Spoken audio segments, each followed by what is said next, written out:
ਸਤਿ ਸ਼੍ਰੀ ਅਕਾਲ। ਤੁਸੀਂ ਜੁੜੇ ਹੋਏ ਹੋ ਪੰਜਾਬੀ ਰੇਡੀਓ USA ਦੇ ਨਾਲ ਤੇ ਮੈਂ ਹਾਂ ਪ੍ਰਵੀਨ ਸ਼ਰਮਾ ਲੈ ਕੇ ਹਾਜ਼ਰ ਹਾਂ ਪ੍ਰੋਗਰਾਮ ਖਬਰ ਤੇ ਨਜ਼ਰ। ਖਬਰ ਤੇ ਨਜ਼ਰ ਪ੍ਰੋਗਰਾਮ ਦੇ ਵਿੱਚ ਕਈ ਅਹਿਮ ਤੇ ਕਈ ਖਾਸ ਖਬਰਾਂ ਨੂੰ ਲੈ ਕੇ ਚਰਚਾ ਕਰਨ ਲਈ ਜੁੜ ਚੁੱਕੇ ਨੇ ਪੰਜਾਬ ਤੋਂ ਪੱਤਰਕਾਰ ਦੀਪਕ ਸ਼ਰਮਾ ਚਨਾਰਥਲ ਜੀ। ਸ਼ਰਮਾ ਜੀ ਸਤਿ ਸ਼੍ਰੀ ਅਕਾਲ ਜੀ, ਸਵਾਗਤ ਹੈ ਜੀ ਪੰਜਾਬੀ ਰੇਡੀਓ USA ਤੇ। ਸਤਿ ਸ਼੍ਰੀ ਅਕਾਲ ਪ੍ਰਵੀਨ ਜੀ, ਸਾਰੇ ਦਰਸ਼ਕਾਂ ਨੂੰ ਸਰੋਤਿਆਂ ਨੂੰ ਮੇਰੀ ਪਿਆਰ ਭਰੀ ਸਤਿ ਸ਼੍ਰੀ ਅਕਾਲ ਜੀ।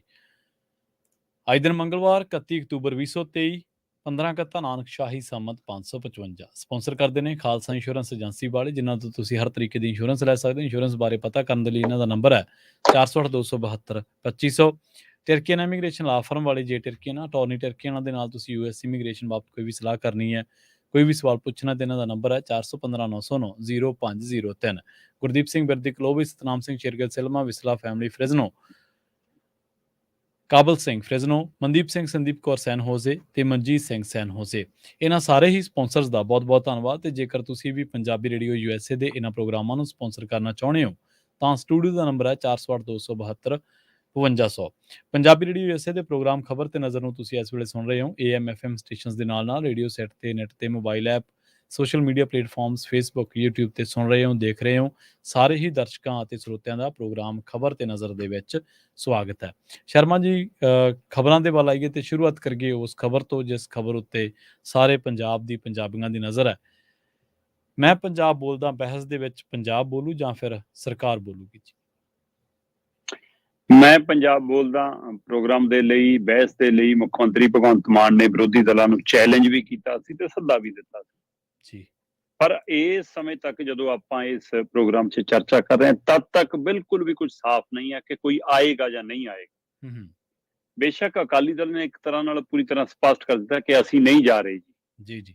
ਅਕਾਲੀ ਦਲ ਨੇ ਆਪਣੀ ਵੱਖਰੀ ਬੈਠਕ ਕਰ, ਕੁਝ ਬੁੱਧੀਜੀਵੀਆਂ ਨੂੰ ਬੁਲਾ ਤੇ ਕੁਝ ਲੀਡਰਾਂ ਨੂੰ ਬੁਲਾ ਤੇ ਸਰਵ ਪਾਰਟੀ ਬੈਠਕ ਬੁਲਾਉਣ ਦੇ ਸੱਦੇ ਦੀਆਂ ਗੱਲਾਂ ਕਰ, ਉਹਨਾਂ ਨੇ ਇੱਕ ਆਪਣੀ ਵੱਖਰੀ ਲੀਕ ਖਿੱਚ ਲਈ ਹੈ। ਸੁਨੀਲ ਜਾਖੜ ਨੇ ਵੀ ਕੁਝ ਸਵਾਲ ਖੜੇ ਕੀਤੇ ਨੇ, ਪ੍ਰਤਾਪ ਬਾਜਵੇ ਨੇ ਵੀ ਸਵਾਲ ਖੜੇ ਕੀਤੇ ਨੇ ਜੀ, ਇਹ ਪੁਲਿਸ ਦੀ ਕਸਟਡੀ 'ਚ, ਪੁਲਿਸ ਦੇ ਘੇਰਿਆਬੰਦੀ 'ਚ ਕਿਹੜੀ ਬਹਿਸ ਹੋਊਗੀ ਜੀ, ਤੁਸੀਂ ਖੁੱਲੀ ਚਰਚਾ ਕਰੋ। ਸਾਡੇ ਗੁਰੂ ਸਾਹਿਬਾਨ ਨੇ ਵੀ ਸਾਨੂੰ ਕਹਿੰਦੇ ਇਹੀ ਸੁਨੇਹਾ ਦਿੱਤਾ ਕਿ ਅਸੀਂ ਗੋਸ਼ਟੀਆਂ ਕਰਨ ਦੇ, ਵਿਚਾਰਾਂ ਕਰਨ ਦੇ ਉਹ ਅਰਜੁਨ ਨੂੰ ਮੈਦਾਨ ਦੇ ਵਿੱਚ ਖੜ ਕੇ ਕ੍ਰਿਸ਼ਨ ਜੀ ਨੇ ਉਪਦੇਸ਼ ਦਿੱਤਾ। ਜਾਖੜ ਹੋਰੀ ਕਹਿੰਦੇ ਕਿ ਇਸ ਲਈ ਤੁਸੀਂ ਖੁੱਲੀ ਚਰਚਾ ਤੋਂ ਕਿਉਂ ਭੱਜਦੇ ਹੋ। ਪ੍ਰਤਾਪ ਬਾਜਵਾ ਵੀ ਇਹੀ ਕਹਿ ਰਹੇ ਸੀ, ਕਹਿੰਦੇ ਅਸੀਂ ਆਪਣੀ ਸਿਕਿਉਰਿਟੀ ਛੱਡ ਕੇ ਆਵਾਂਗੇ, ਫਿਰ ਤੁਸੀਂ ਇੰਨਾ ਲੋਕਾਂ ਨੂੰ ਡਰਾਉਣ ਲਈ ਘੇਰਾਬੰਦੀ ਕਿਉਂ ਕੀਤੀ ਹੈ। ਸੋ ਇਹ ਸਾਰੇ ਪਹਿਲੂਆਂ ਦੇ ਵਿਚਾਲੇ ਇੱਕ ਗੱਲ ਸਪਸ਼ਟ ਹੁੰਦੀ ਜਾ ਰਹੀ ਆ ਤੇ ਬਕਾਇਦਾ ਮਾਲਵਿੰਦਰ ਕੰਗ ਦੇ ਹਵਾਲੇ ਨਾਲ ਵੀ ਕਿ ਵਿਰੋਧੀ ਪਾਰਟੀ ਦੇ ਕਿਸੇ ਲੀਡਰ ਨੇ ਅਜੇ ਤੱਕ ਸੁਨੇਹਾ ਨਹੀਂ ਘੱਲਿਆ ਕਿ ਮੈਂ ਆ ਰਿਹਾ। ਠੀਕ ਹੈ। ਸੋ ਇਸ ਲਈ ਕਹਿੰਦੇ ਕੋਈ ਪੁਸ਼ਟੀ ਨਹੀਂ ਹੈ, ਪਰ ਫਿਰ ਵੀ ਪ੍ਰਸ਼ਾਸਨਿਕ ਅਧਿਕਾਰੀਆਂ ਦੇ ਹਵਾਲੇ ਨਾਲ ਜਾਂ ਦਿੱਲੀ ਦਾ ਇੱਕ ਆਮ ਆਦਮੀ ਪਾਰਟੀ ਦੇ ਲੀਡਰ ਦੇ ਹਵਾਲੇ ਨਾਲ ਇਹ ਕਨਸੂਆਂ ਵੀ ਮਿਲ ਰਹੀਆਂ ਕਿ ਜਾਖੜ ਤੇ ਚੰਨੀ ਆ ਸਕਦੇ ਨੇ। ਠੀਕ ਹੈ। ਬੇਸ਼ੱਕ ਰਾਜਾ ਬੜਿੰਗ ਨੇ ਵੀ ਕੁਝ ਸ਼ਰਤਾਂ ਲਾ ਕੇ ਗੱਲ ਕੀਤੀ ਹੈ ਕਿ ਜੀ SYL ਤੇ ਕਰੋਗੇ ਚਰਚਾ, ਫਿਰ ਤਾਂ ਮੈਂ ਆਊਂਗਾ। ਜੇ ਤੁਸੀਂ ਜੀ 1 ਮਹੀਨੇ 'ਚ ਨਸ਼ਾ ਮੁਕਾਉਣ ਦਾ ਵਾਅਦਾ ਕਰਦੇ ਹੋ ਕਿ ਉਹਦੇ ਲਈ ਆਪਾਂ ਹੱਲ ਲੱਭਣਾ, ਫਿਰ ਮੈਂ ਆਊਂਗਾ। ਰਾਜਾ ਬੜਿੰਗ ਕਹਿੰਦਾ ਜੇਕਰ ਪੰਜਾਬ ਦਾ ਅਮਨ ਕੁਨ ਸੁਧਾਰਨ ਦੇ ਲਈ ਕੋਈ ਯੋਜਨਾ ਬਣਾਉਣੀ ਹੈ ਫਿਰ ਮੈਂ ਆਊਂਗਾ। ਤੇ ਜੇ ਤੁਸੀਂ ਵਾਅਦਾ ਕਰਦੇ ਹੋ ਕਿ ਤੁਸੀਂ ਸਿੱਧੂ ਮੂਸੇਵਾਲੇ ਦੇ ਪਰਿਵਾਰ ਨੂੰ ਤਸੱਲੀ ਦਵਾ ਸਕੋਗੇ ਕਿ ਅਸੀਂ ਤੁਹਾਨੂੰ ਇਨਸਾਫ ਦਵਾਤਾ, ਅਸੀਂ ਦੋਸ਼ੀਆਂ ਨੂੰ ਫੜ ਲਿਆ, ਫਿਰ ਮੈਂ ਆਊਂਗਾ। ਤਾਂ ਉਹਨੇ 4 ਸ਼ਰਤਾਂ ਰੱਖੀਆਂ। ਪਰ ਆਪਾਂ ਕੱਲ ਗੱਲ ਕਰ ਰਹੇ ਸੀ ਕਿ ਪੰਜਾਬ ਦੀ ਮਾਨ ਸਰਕਾਰ ਅੱਜ 19 ਤੋਂ 20 ਨੁਕਤਿਆਂ ਤੇ ਗੱਲ ਕਰਨਾ ਚਾਹੁੰਦੀ ਆ ਤੇ ਅਕਾਲੀ ਦਲ ਤਾਂ ਇਹ ਕਹਿ ਕੇ ਲਾਂਭੇ ਹੋ ਗਿਆ SYL ਤੇ ਕਰੋ ਜੀ ਫਿਰ ਆਵਾਂਗੇ, ਬਾਕੀ ਤੇ ਨਹੀਂ। ਪਰ ਉਹਨਾਂ ਨੇ ਜਿਹੜੇ 20 ਨੁਕਤੇ ਬਣਾਏ ਨੇ ਉਹਨਾਂ ਚੋਂ 4 ਨੁਕਤੇ ਕਹਿੰਦੇ ਖਾਸੇ ਵੱਡੇ ਉਭਾਰ ਲਏ। ਉਹਨਾਂ 'ਚ ਇੱਕ ਅਹਿਮ ਮੁੱਦਾ ਹੈਗਾ ਪੰਜਾਬ ਦੇ ਨਸ਼ਿਆਂ ਦਾ, ਕਿ ਪੰਜਾਬ ਦੇ ਨਸ਼ਿਆਂ ਨੂੰ ਕੌਣ ਲੈ ਕੇ ਆਇਆ ਪੰਜਾਬ 'ਚ, ਇਹਦੇ ਪਰ ਚਰਚਾ ਕਰਾਂਗੇ। ਕੀ ਮਾਨ ਸਰਕਾਰ, ਕੀ ਪੰਜਾਬ ਸਰਕਾਰ ਮੁੜ ਕੇ ਇਹਦੇ ਲਈ ਅਕਾਲੀ ਦਲ ਨੂੰ ਜਾਂ ਅਕਾਲੀ ਦਲ ਦੇ ਲੀਡਰਾਂ ਨੂੰ ਉੱਥੇ ਮਤਲਬ ਸਵਾਲੀਆ ਚਿੰਨ੍ਹ 'ਚ ਲਿਆ ਸਕਦੀ ਹੈ ਜਿੱਥੋਂ ਮਾਫੀ ਮੰਗ ਚੁੱਕੇ ਨੇ ਇਹਨਾਂ ਦੇ ਸੁਪਰੀਮੋ। ਇੱਕ ਪਾਸੇ ਅਰਵਿੰਦ ਕੇਜਰੀਵਾਲ ਮਾਫੀਆਂ ਮੰਗਦੇ ਨੇ ਤੇ ਦੂਸਰੇ ਪਾਸੇ ਤੁਸੀਂ ਕਹਿੰਦੇ ਹੋ ਅੱਜ ਫੇਰ ਅਸੀਂ ਤੈਅ ਕਰਾਂਗੇ ਜੀ ਕਿ ਨਸ਼ਾ ਪੰਜਾਬ 'ਚ ਕੌਣ ਲੈ ਕੇ ਆਏ। ਇਹ ਸਿਆਸੀ ਡਰਾਮਾ ਹੈ। ਜੇ ਪਹਿਲਾਂ ਹੀ ਤੁਹਾਨੂੰ ਪਤਾ ਸੀ ਕਿ ਕੌਣ ਆ, ਫਿਰ ਹੁਣ ਤੱਕ ਕਾਰਵਾਈ ਕਿਉਂ ਨਾ ਕਰ ਲਈ। ਦੂਸਰੇ ਪਾਸੇ ਕਹਿੰਦੇ ਜੀ ਗੈਂਗਸਟਰਵਾਦ ਪੰਜਾਬ 'ਚ ਕੌਣ ਲੈ ਕੇ ਆਇਆ, ਕਿਹਨੇ ਵਧਾਇਆ, ਇਹਦੇ ਪਰ ਚਰਚਾ ਕਰਾਂਗੇ। ਤੀਸਰਾ ਕਹਿੰਦੇ ਜੀ ਮਤਲਬ ਕਿ ਅਸੀਂ ਪੰਜਾਬ ਦੇ ਵਿੱਚ ਜੋ ਸਥਿਤੀ ਆ ਸਾਡੀ ਇਸ ਮੌਕੇ, ਉਸ ਹਾਲਾਤ ਦੇ ਉੱਤੇ ਇਹਨਾਂ ਸਾਰੇ 3-4 ਪਹਿਲੂ ਇਹਨਾਂ ਤੇ ਮੁੱਖ ਤੌਰ ਦੇ ਉੱਤੇ ਅਸੀਂ ਗੱਲਬਾਤ ਕਰਾਂਗੇ। ਸੋ ਉਹਨਾਂ ਨੇ ਇਸ ਹਵਾਲੇ ਨਾਲ ਤੈਅ ਕੀਤਾ ਤੇ ਉਹਨਾਂ ਨੇ ਬਕਾਇਦਾ ਕੱਲ ਵੀ ਮੈਂ ਦੇਖ ਰਿਹਾ ਸੀ ਕਿ ਉਹਨਾਂ ਦੀ ਸੁਨੇਹਾ ਆ ਰਿਹਾ ਮੁੱਖ ਮੰਤਰੀ ਹੋਰਾਂ ਦੀ ਸੋਸ਼ਲ ਮੀਡੀਆ ਰਾਹੀਂ ਕਿ ਮੈਂ ਸਿਰਫ ਪੰਜਾਬ ਦੇ ਪਾਣੀ ਜਾਂ ਮਤਲਬ SYL ਦੇ ਮੁੱਦੇ ਤੇ ਨਹੀਂ, ਬਲਕਿ ਪੰਜਾਬ ਦੇ ਸਾਰੇ ਮੁੱਦਿਆਂ ਤੇ ਖੁੱਲੀ ਚਰਚਾ ਕਰਨਾ ਚਾਹੁੰਦਾ। ਇਸ ਲਈ ਆਓ ਆਪਾਂ ਬੈਠ ਕੇ ਚਰਚਾ ਕਰੀਏ। ਜੀ ਤੇ ਵੈਸੇ ਲਿੰਕ ਭੇਜਤਾ ਜੀ ਹੁਣ, ਕਿਉਂਕਿ ਪਤਾ ਹੈ 1180 ਕੁਰਸੀਆਂ ਤੇ 2 ਕਰੋੜ 3 ਕਰੋੜ ਤੋਂ ਵੱਧ ਪੰਜਾਬ ਨੂੰ ਪੂਰੇ ਨੂੰ ਸੱਦਾ ਦੇ ਲਿਆ, ਜਿਹੜੇ ਬਾਹਰਲੇ ਉਹ ਵੀ ਆਜੋ ਚਾਹੇ। ਸੋ ਇਸ ਲਈ ਉਹਦੇ ਲਈ ਕਹਿੰਦੇ ਕਿ ਹੁਣ ਇਸ ਲਈ ਕਹਿੰਦੇ ਕਿ ਲਿੰਕ ਭੇਜਤਾ, ਲਿੰਕ ਤੇ ਲਾਈਵ ਹੋ ਜਾਓ ਜੀ। ਹਾਂ, ਇਹ ਸਭ ਦੇ ਦਰਮਿਆਨ ਇਹ ਵੀ ਪਤਾ ਲੱਗ ਰਿਹਾ ਕਿ ਪੰਜਾਬ ਸਰਕਾਰ ਨੇ ਇੱਕ ਡਾਕੂਮੈਂਟਰੀ ਤਿਆਰ ਕਰਾਈ ਹੈ।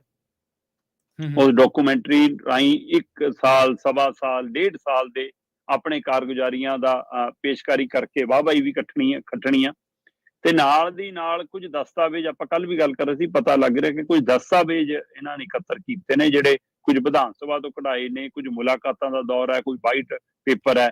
ਸੋ ਉਹਨਾਂ ਸਾਰੇ ਹਵਾਲਿਆਂ ਨਾਲ ਕਹਿੰਦੇ ਜੀ ਗਿਆਨੀ ਹੈ ਜੈਲ ਸਿੰਘ ਦਾ ਦੌਰ ਵੀ ਫਰੋਲਾਂਗੇ, ਕਹਿੰਦੇ ਜੀ ਪ੍ਰਕਾਸ਼ ਸਿੰਘ ਬਾਦਲ ਦੇ ਸਮੇਂ ਦੀ ਸਰਕਾਰਾਂ ਦੀਆਂ ਉਹਦਾ ਦੌਰ ਵੀ ਫਰੋਲਾਂਗੇ, ਤੇ ਇੱਥੋਂ ਤੱਕ ਕਿ ਦਰਬਾਰਾ ਸਿੰਘ ਜਿਹਦੇ ਤੇ ਕਹਿੰਦੇ ਨੇ ਕਿ ਉਹਨੇ ਮਤਲਬ ਕੁਰਸੀ ਬਚਾਉਣ ਦੇ ਲਈ ਪੰਜਾਬ ਨੂੰ ਦਾਅ ਤੇ ਲਾਤਾ ਸੀ, ਹੈਨਾ, ਉਹਦਾ ਵੀ ਸਾਰਾ ਹਿਸਾਬ ਕਿਤਾਬ ਲਵਾਂਗੇ।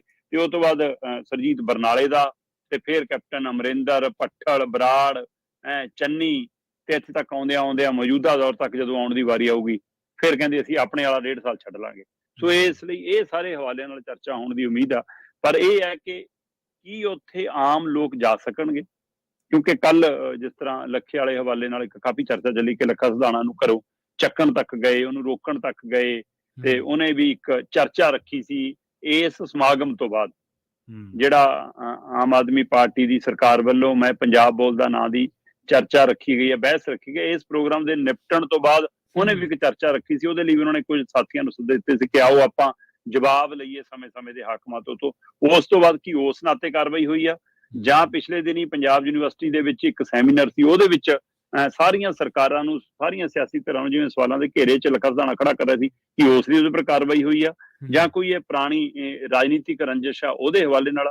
ਪਰ ਅੱਜ ਦੀ ਤਰੀਕ ਦੇ ਵਿੱਚ ਇਹ ਕਾਰਵਾਈ ਹੋਣਾ ਸਪਸ਼ਟ ਆਉਂਦਾ ਕਿ ਸਰਕਾਰ ਨੂੰ ਇਹ ਲੱਗਦਾ ਕਿ ਕੋਈ ਸਵਾਲ ਪੁੱਛਣ ਨਾ ਉੱਥੇ ਆਵੇ, ਸੁਣਨ ਆ ਜਾਵੇ, ਵਾਹਵਾਈ ਕਰਨ ਆ ਜਾਵੇ, ਤਾੜੀਆਂ ਮਾਰਨ ਆ ਜਾਵੇ, ਉਹਦਾ ਸਵਾਗਤ ਹੈ। ਪਰ ਜੇ ਕੋਈ ਸਵਾਲ ਪੁੱਛੂਗਾ ਉਹ ਸਾਨੂੰ ਮਨਜ਼ੂਰ ਨਹੀਂ, ਕੀ ਇਸ ਲਈ ਆ। ਸੋ ਇਹਦੀ ਵੀ ਖੂਬ ਚਰਚਾ ਹੈ ਜੀ। ਸੋ ਇਸ ਲਈ ਅੱਜ ਦੀ ਉੱਥੇ ਮੈਂ ਪੰਜਾਬ ਬੋਲਦਾ ਦੇ ਵਿੱਚ ਕੀ ਪੰਜਾਬ ਬੋਲੇਗਾ ਜਾਂ ਸਿਰਫ ਸਰਕਾਰ ਬੋਲੇਗੀ, ਇਹਦਾ ਤੁਹਾਨੂੰ ਚੰਦ ਘੰਟਿਆਂ ਬਾਅਦ ਸਪਸ਼ਟ ਹੋ ਜਾਏਗਾ ਜੀ। ਅੱਛਾ ਸ਼ਰਮਾ ਜੀ, ਇੱਕ ਸਵਾਲ ਦੱਸ ਦਿਓ, ਜੇਕਰ ਗੈਰ ਵਾਜਬ ਹੋਇਆ ਤਾਂ ਵੀ ਦੱਸ ਦਿਓ, ਕਿ ਜੇਕਰ ਆਪਾਂ ਪੰਜਾਬ ਦੇ ਲਈ ਬਹਿਸ ਕਰ ਰਹੇ ਹਾਂ ਤਾਂ ਜਿਹੜੇ ਲੋਕ ਸੋਸ਼ਲੀ ਐਕਟਿਵ ਨੇ, ਮੰਨ ਲਓ ਸਮਾਜਿਕ ਕਾਰਕੁਨ ਨੇ, ਵੱਖ-ਵੱਖ ਮੁੱਦਿਆਂ ਤੇ ਬੋਲਦੇ ਨੇ, ਜਿਹੜੇ ਸਾਡੇ ਸੰਘਰਸ਼ਸ਼ੀਲ ਜਥੇਬੰਦੀਆਂ ਨੇ, ਜਾਂ ਸਾਡੇ ਕਿਸਾਨ ਨੇ, ਜਾਂ ਮੁਲਾਜ਼ਮ ਜਥੇਬੰਦੀਆਂ ਵੀ, ਕੀ ਉਹ ਬਹਿਸ ਦੇ ਵਿੱਚ ਨਹੀਂ ਆ ਸਕਦੇ? ਕਿ ਉਹ ਪੰਜਾਬ ਦੇ ਵਿੱਚ ਇੱਕ ਤਰੀਕੇ ਨਾਲ ਸਟੇਕ ਹੋਲਡਰ ਨਹੀਂ ਮੰਨਦੀ ਸਰਕਾਰ ਉਹਨਾਂ ਨੂੰ? ਜਾਂ ਫਿਰ ਇਹ ਵਨ ਵੇ ਜਿਹੜਾ ਕਮਿਊਨੀਕੇਸ਼ਨ ਹੈ, ਕਿ ਜਿੱਥੋਂ ਇੱਕ ਧਿਰ ਜਿਹੜੀ ਹਾਵੀ ਹੈ, ਜਿਹਦੇ ਕੋਲੇ ਮਸ਼ੀਨਰੀ ਵੀ ਹੈ, ਜਿਹਦੇ ਕੋਲ ਸਾਰਾ ਕੁਛ ਹੈ, ਸੋਸ਼ਲ ਮੀਡੀਆ ਵੀ ਹੈ, ਤੇ ਉਹ ਬਸ ਜੋ ਕਹਿਣਾ ਚਾਹੁੰਦੀ, ਉਹ ਆਪਣਾ ਮੈਸੇਜ ਹੀ ਦੇਣਾ ਚਾਹੁੰਦੀ ਹੈ। ਬਹਿਸ ਤਾਂ ਇੱਕ ਵੱਖਰੀ ਤਰ੍ਹਾਂ ਦੀ ਹੁੰਦੀ ਹੈ ਨਾ, ਜਿਹਦੇ 'ਚ ਸਾਰੀਆਂ ਧਿਰਾਂ ਹੀ ਹੋਣ, ਸਾਰੀਆਂ ਧਿਰਾਂ ਸ਼ਾਮਲ ਹੋਣ, ਤੇ ਉਹ ਵੀ ਆਪਣੀ ਗੱਲ ਰੱਖਣ। ਦੇਖੋ, ਦੋ ਚੀਜ਼ਾਂ ਨੇ। ਇੱਕ ਤਾਂ ਹੁੰਦਾ ਕਿ ਤੁਸੀਂ ਸਾਰੀਆਂ ਧਿਰਾਂ ਨੂੰ ਸੱਦਾ ਦਿਓ, ਹਾਂਜੀ, ਕਿ ਆਓ ਜੀ ਆਪਣੇ 2-2 ਨੁਮਾਇੰਦੇ ਭੇਜੋ, ਫਿਰ ਤਾਂ ਉਹ ਸਾਰਥਕ ਬਹਿਸ ਹੁੰਦੀ ਹੈ। ਹਾਂਜੀ, ਕਿ ਤੁਸੀਂ ਜੀ ਆਪਣੇ 2-2 ਨੁਮਾਇੰਦੇ ਭੇਜੋ, ਅਸੀਂ 5 ਮਿੰਟ, 10 ਮਿੰਟ, 20 ਮਿੰਟ, ਅੱਧਾ ਘੰਟਾ ਜਿਵੇਂ ਲੀਡਰਾਂ ਨੂੰ ਟਾਈਮ ਦੇ ਰਹੇ ਉਵੇਂ ਅਸੀਂ ਸਾਰਿਆਂ ਦੀ ਗੱਲ ਸੁਣਾਂਗੇ। ਇੱਕ ਤਾਂ ਤਰੀਕਾ ਹੁੰਦਾ ਹੈ। ਦੂਜਾ ਤਰੀਕਾ ਹੈ ਕਿ ਤੁਸੀਂ ਖੁੱਲਾ ਸੱਦਾ ਦੇ ਲਿਆ ਕਿ ਜਿਹੜਾ ਆਉਣਾ ਚਾਹਵੇ ਆਵੇ, ਹਾਂਜੀ, ਹਾਂਜੀ, ਤੇ ਹਾਂਜੀ, ਫਿਰ ਜਿਹਨੂੰ ਉੱਥੇ ਅੰਦਰ ਅਧਿਕਾਰ ਹੈ ਕਿ ਖੁੱਲੇ ਸਮਾਗਮ ਦੇ ਵਿੱਚ ਫਿਰ ਸਵਾਲ ਕਰੇ। ਸੋ ਖੁੱਲਾ ਸੱਦਾ ਦੇ ਤਾਂ ਲਿਆ, ਪਰ ਉਸ ਨੂੰ ਅਮਲੀ ਜਾਮਾ ਨਹੀਂ ਪੈਣਾ ਹੋ ਰਿਹਾ। ਜੀ, ਜੀ, ਕਿਉਂਕਿ ਇਹਨਾਂ ਨੂੰ ਹੁਣ ਲੱਗੀ ਜਾਂਦਾ ਕਿਸਾਨ ਜਥੇਬੰਦੀਆਂ ਆ ਗਈਆਂ, ਉਹ ਸਾਨੂੰ ਘੇਰਨਗੀਆਂ, ਮਜ਼ਦੂਰ ਜਥੇਬੰਦੀਆਂ ਹੋ ਗਈਆਂ, ਉਹ ਸਾਨੂੰ ਘੇਰਨਗੀਆਂ, ਜਿਨ੍ਹਾਂ ਨੂੰ ਰੁਜ਼ਗਾਰ ਦੇਤਾ ਪਰ ਨਿਯੁਕਤੀਆਂ ਪੱਤਰ ਵੰਡ ਕੇ ਵੀ ਪੋਸਟਾਂ ਨਹੀਂ ਦਿੱਤੀਆਂ, ਉਹ ਸਾਨੂੰ ਘੇਰਨਗੇ। ਠੀਕ ਹੈ ਨਾ, ਜਿਹੜੇ ਕੱਚੇ ਨੇ ਉਹ ਸਾਨੂੰ ਘੇਰਨਗੇ, ਜਿਹੜੇ ਪੱਕਿਆਂ ਨਾਲ ਵਾਅਦੇ ਕੀਤੇ ਸੀ ਕੁਝ ਹੋਰ ਉਹ ਨਹੀਂ ਪੂਰੇ ਹੋਏ, ਉਹ ਸਾਨੂੰ ਘੇਰਨਗੇ। ਸੋ ਇਸ ਲਈ ਇਸੇ ਵਾਲੇ ਨਾਲ ਮੀਡੀਆ, ਇਸੇ ਵਾਲੇ ਨਾਲ ਸਮਾਜਿਕ ਸੰਗਠਨ, ਉਹ ਸਾਰਿਆਂ ਨੂੰ, ਸੋ ਸਰਕਾਰ ਇਹ ਨਹੀਂ ਚਾਹੁੰਦੀ ਕਿ ਸਾਨੂੰ ਸਵਾਲ ਕਰੋ, ਔਰ ਇਹ ਉਹ ਸਰਕਾਰ ਆ ਜਿਹੜੀ ਕਹਿੰਦੀ ਸੀ ਸਵਾਲ ਕਰੋ। ਸੋ ਉਹੀ ਹੁਣ ਕਹਿੰਦੀ ਹੈ ਕਿ ਸਵਾਲ ਨਾ ਕਰੋ, ਸਾਡੀ ਸੁਣੋ। ਸੋ ਇਹ ਇੱਕ ਬਿਲਕੁਲ ਤੁਹਾਡਾ ਵਰਤਾਰਾ ਹੈ। ਇਹ ਬਹਿਸ ਉਹੀ ਜੀ ਬਹਿਸ ਨਹੀਂ ਹੈ ਜਿਹੋ ਜਿਹੀ ਦਿਖਾਈ ਜਾਂ ਪ੍ਰਚਾਰੀ ਜਾ ਰਹੀ ਆ। ਇਹ ਗਿਣੀ ਮਿਥੀ ਤੈਅ ਬਹਿਸ ਹੈ। 1180 ਕੁਰਸੀਆਂ ਤੇ ਕਿਹਨੇ ਬੈਠਣਾ, ਉਹਦੀਆਂ ਪਰਚੀਆਂ ਉਹਨਾਂ ਕੋਲ ਪਹੁੰਚ ਗਈਆਂ। ਜੀ, ਜੀ, ਜੀ। ਤੇ ਇੱਥੇ ਸੱਦਾ ਇਦਾਂ ਦਿਖਾਇਆ ਜਾ ਰਿਹਾ ਕਿ ਸਾਰੇ ਪੰਜਾਬ ਨੂੰ ਸੱਦਾ। ਸੋ ਇਹ ਬਿਲਕੁਲ, ਇਹ ਪੰਜਾਬ ਬੋਲਦਾ, ਸਿਰਫ ਸਰਕਾਰ ਬੋਲੇਗੀ। ਅੱਜ ਦੇਖ ਲਓ ਜੀ। ਤੇ ਅਗਲੀ ਖਬਰ ਦੇ ਵੱਲ ਵਧੀਏ ਸ਼ਰਮਾ ਜੀ, ਗੱਲ ਕਰੀਏ ਮੋਹਾਲੀ ਦੇ ਵਿੱਚ ਆਮ ਆਦਮੀ ਪਾਰਟੀ ਦੇ ਮੰਤਲਾਂ ਦਾ 117 ਵਿਧਾਇਕਾਂ ਦੇ ਵਿੱਚ ਸਭ ਤੋਂ ਅਮੀਰ ਹੋਣਾ ਕੁਲਵੰਤ ਸਿੰਘ। ਉਹਨਾਂ ਦੇ ਘਰੇ ਈਡੀ ਦੀ ਰੇਡ ਪਈ ਹੈ ਸ਼ਰਮਾ ਜੀ, ਤੇ ਦਿੱਲੀ ਦੀ ਸ਼ਰਾਬ ਨੀਤੀ ਦੇ ਨਾਲ ਇਹਨੂੰ ਲਿੰਕ ਕੀਤਾ ਜਾ ਰਿਹਾ। ਤੇ ਉਧਰ ਦੂਜੇ ਪਾਸੇ ਕੱਲ ਨੂੰ ਕਹਿੰਦੇ ਸੁਪਰੀਮੋ ਨੂੰ ਵੀ ਈਡੀ ਨੇ ਸੱਦ ਲਿਆ। ਬਿਲਕੁਲ ਜੀ। ਦਿੱਲੀ ਦੀ ਸ਼ਰਾਬ ਨੀਤੀ ਦੇ ਮਾਮਲੇ 'ਚ ਮਨੀਸ਼ ਸਿਸੋਦੀਆ ਨੂੰ ਰਾਹਤ ਨਹੀਂ ਮਿਲੀ ਔਰ ਹਾਂਜੀ। ਕੋਰਟ ਵੱਲੋਂ ਜਿਵੇਂ ਕੁਝ ਨਵੇਂ ਹਵਾਲੇ ਸਾਹਮਣੇ ਲਿਆਂਦੇ ਗਏ ਕਿ ਇੰਨੇ ਕਰੋੜਾਂ ਦਾ ਖੇਡ ਹੈ ਤਾਂ ਇਹਦੀ ਜਾਂਚ ਤੇਜ਼ੀ ਨਾਲ ਕਰੋ ਤੇ ਉਹਦੇ ਹਵਾਲੇ ਨਾਲ ਇਹ ਤਾਂ ਸਪਸ਼ਟ ਹੈ ਕਿ 3 ਕੁ ਮਹੀਨੇ ਤਾਂ ਹੋਰ ਜ਼ਮਾਨਤ ਨਹੀਂ ਮਿਲਣੀ ਅਜੇ।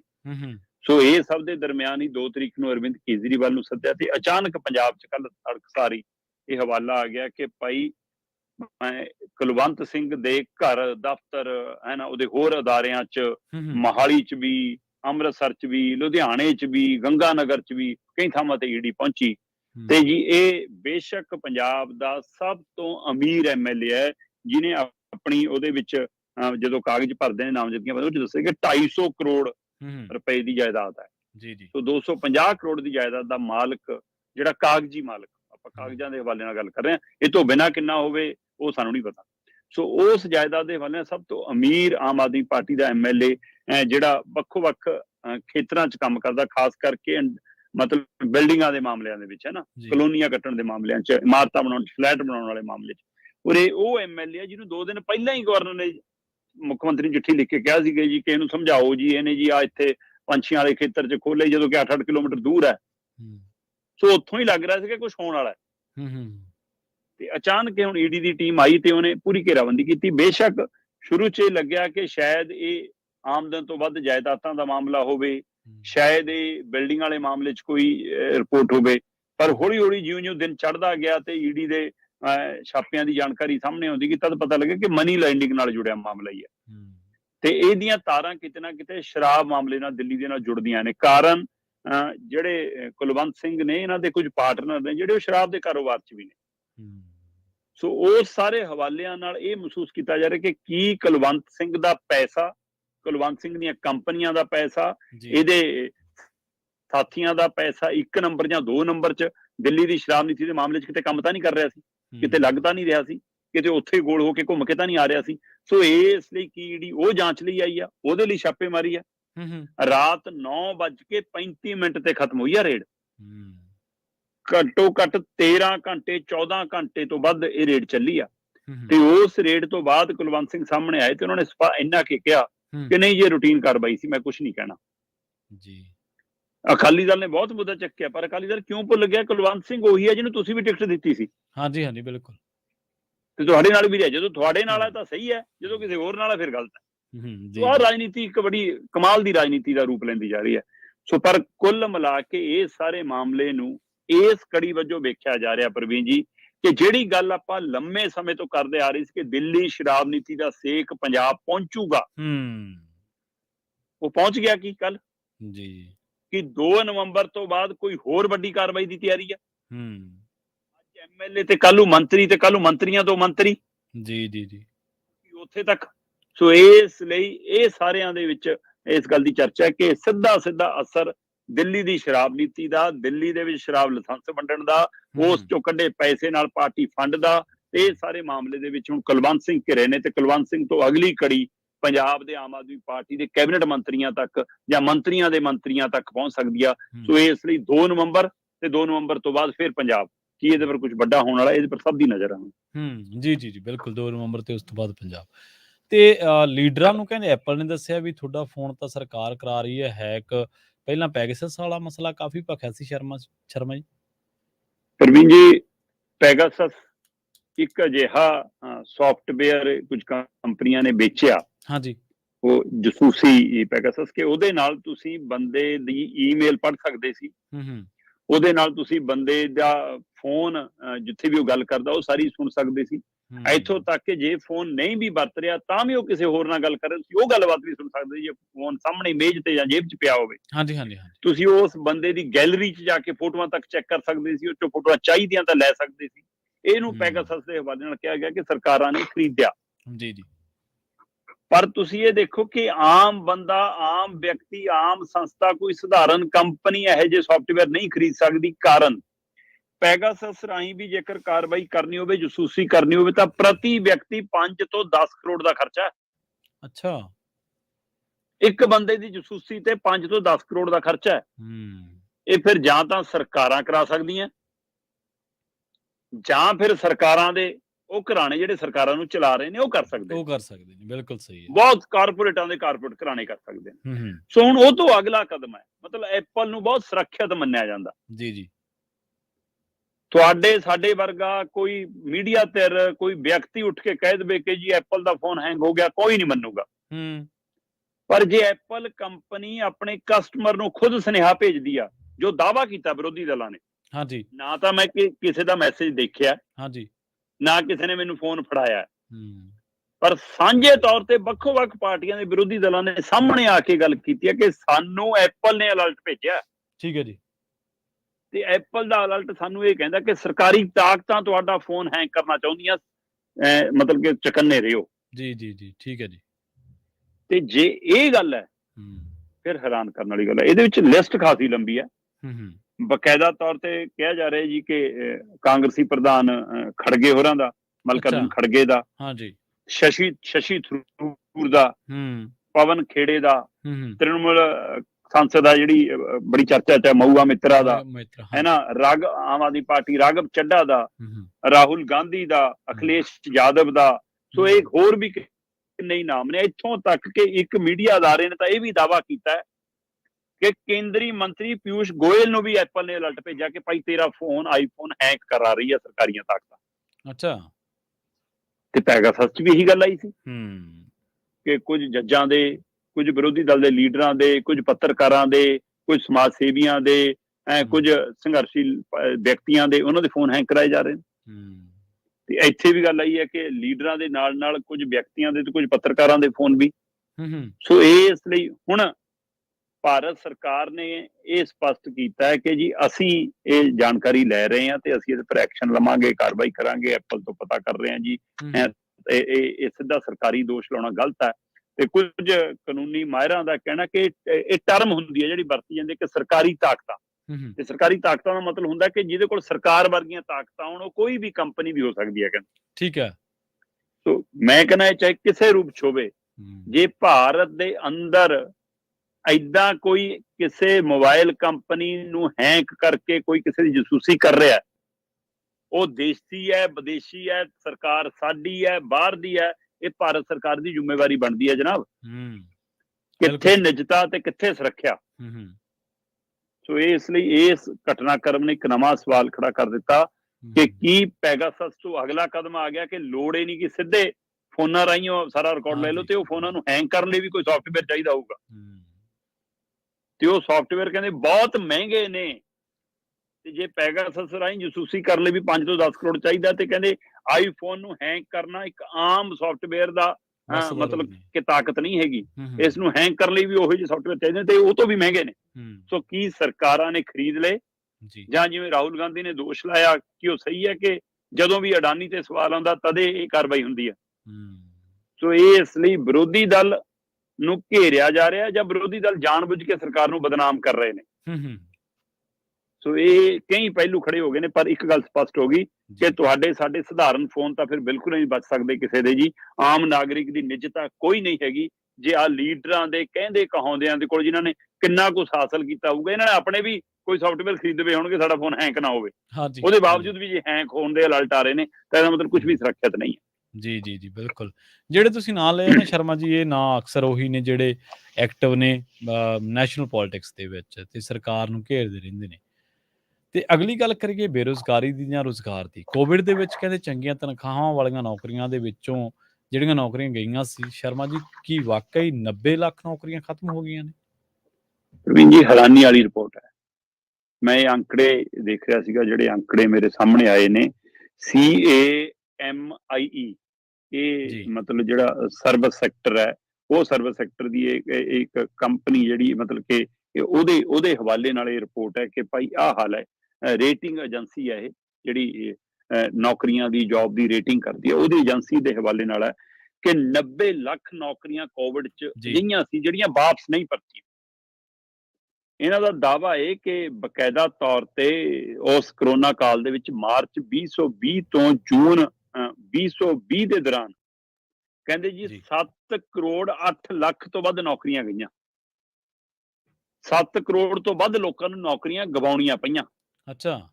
ਤੇ ਇਹ ਨੌਕਰੀਆਂ ਗਵਾਉਣ ਦਾ ਨਤੀਜਾ ਇਹ ਹੋਇਆ ਕਿ ਭਾਰਤ ਦਾ ਜਿਹੜਾ ਵਰਕ ਫੋਰਸ ਸੀਗਾ ਉਹ 40.6 ਕਰੋੜ ਤੋਂ ਘਟ ਕੇ 32.8 ਕਰੋੜ ਤੇ ਆ ਗਿਆ ਸੀ। ਪਰ ਉਹ ਤੋਂ ਬਾਅਦ ਫਿਰ ਦੁਬਾਰਾ ਦੌਰ ਸ਼ੁਰੂ ਹੋਇਆ, ਕੁਝ ਨਵੀਆਂ ਨੌਕਰੀਆਂ ਪੈਦਾ ਹੋਈਆਂ, ਕੁਝ ਲੋਕਾਂ ਨੇ ਆਪਣੇ ਰੁਜ਼ਗਾਰ, ਕਰਿਆਨੇ ਦੇ ਰੁਜ਼ਗਾਰ, ਕਿਸਾਨੀ ਨਾਲ ਸੰਬੰਧਿਤ ਰੁਜ਼ਗਾਰ, ਸਿਹਤ ਨਾਲ ਸੰਬੰਧਿਤ ਕਾਰੋਬਾਰ, ਛੋਟੀਆਂ ਦੁਕਾਨਾਂ, ਵੱਡੀਆਂ ਦੁਕਾਨਾਂ, ਆਨਲਾਈਨ ਕਾਰੋਬਾਰ ਇਹ ਸ਼ੁਰੂ ਕੀਤੇ ਤੇ ਇਹਦੇ ਨਾਲ ਕੁਝ ਨਵੀਆਂ ਨੌਕਰੀਆਂ ਪੈਦਾ ਵੀ ਹੋ ਗਈਆਂ। ਠੀਕ ਹੈ। ਵਰਕ ਫਰੋਮ ਹੋਮ ਨੇ ਵੀ ਮਤਲਬ ਕਿ ਕੁਝ ਦਫ਼ਤਰਾਂ ਦਾ ਕੰਮ ਪਰ ਘਟਾਤਾ। ਸੋ ਇਹ ਸਾਰੇ ਕੁੱਲ ਵਰਤਾਰੇ ਤੋਂ ਬਾਅਦ ਕਹਿੰਦੇ ਜਦੋਂ ਦੁਬਾਰਾ ਸਾਰਾ ਕੁਝ ਸਮੂਥ ਹੁੰਦਾ ਨਜ਼ਰ ਆਇਆ ਤਦ CAMIE ਏਜੰਸੀ ਦਾਵਾ ਕਰਦੀ ਆ ਕਿ ਇਹਨਾਂ ਚੋਂ 90,50,000 ਨੌਕਰੀਆਂ ਭਰਤੀਆਂ ਹੀ ਨਹੀਂ।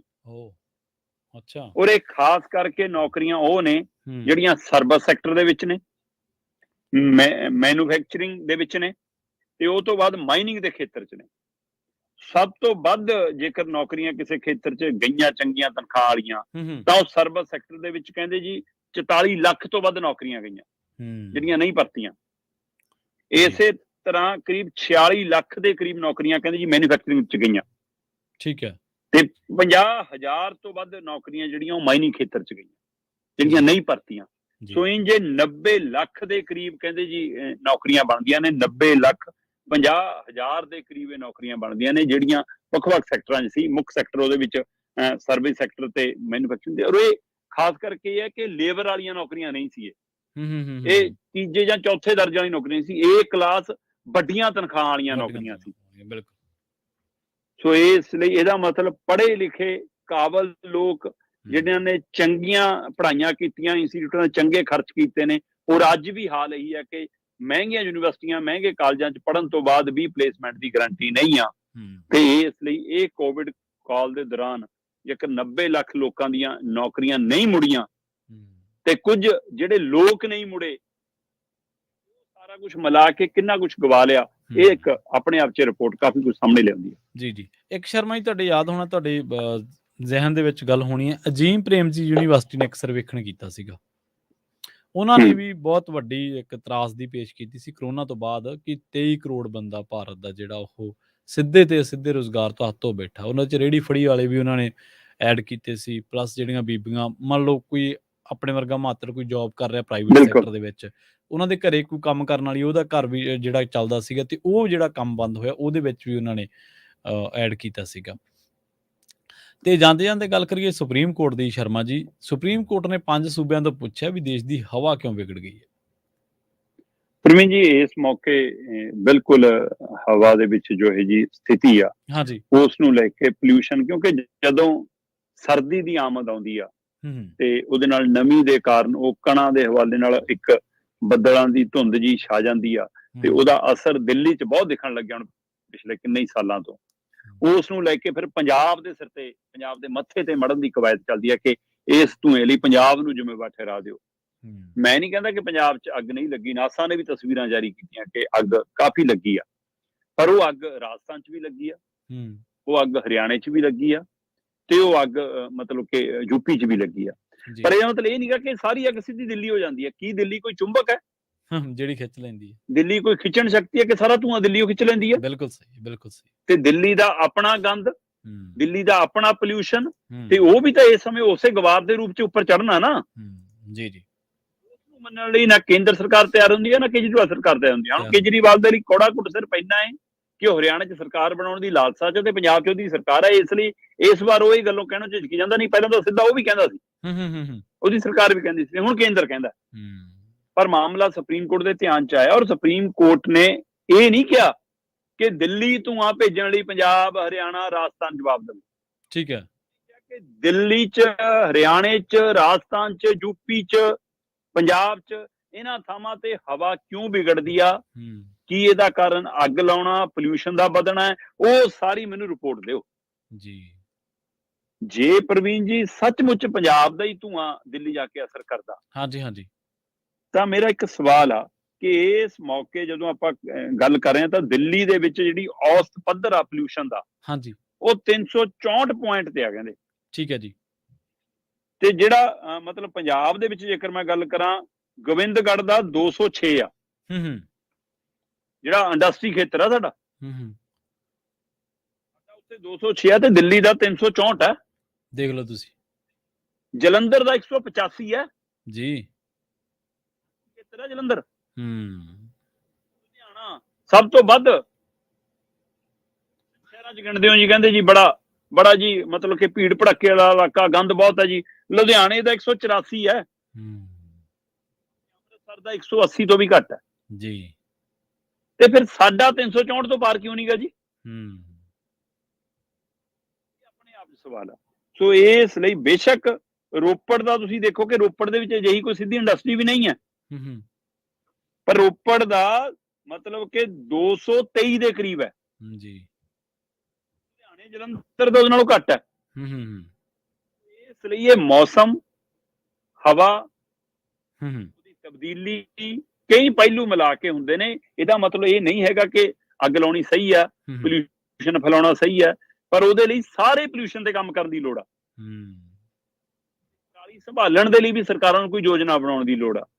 ਤੇ ਜਿਹੜਾ ਕਾਰਾਂ ਦਾ, ਗੱਡੀਆਂ ਦਾ, ਏਸੀਆਂ ਦਾ, ਟਰੱਕਾਂ ਦਾ, ਚਿਮਨੀਆਂ ਦਾ, ਹੈਨਾ, ਹੋਰ ਕਾਰੋਬਾਰੀਆਂ ਦਾ, ਉਹਦਾ ਜਿਹੜਾ ਧੂੰਆਂ ਹੈ ਉਹਦਾ ਵੀ ਕਦੇ ਆਂਕਲਨ ਕਰ ਲਿਆ ਕਰਨ, ਤਾਂ ਪਤਾ ਲੱਗੂਗਾ। ਜੇ ਇਹ ਰਿਪੋਰਟ ਜਿਹੜੀ 5 ਸੂਬਿਆਂ ਤੋਂ ਮੰਗੀ ਆ, ਪਰ ਉਹਦੇ ਵਿੱਚ ਸਪਸ਼ਟ ਕਿਹਾ ਕਿ ਸਹੀ ਜਾਣਕਾਰੀ ਦਿਓ, ਮਤਲਬ ਤਲਬ ਕੀਤਾ ਇੱਕ ਤਰ੍ਹਾਂ ਨਾਲ 5 ਸੂਬਿਆਂ ਨੂੰ ਮਾਨਯੋਗ ਸੁਪਰੀਮ ਕੋਰਟ ਨੇ ਕਿ ਹਿਸਾਬ ਕਿਤਾਬ ਲੈ ਕੇ ਆਇਓ।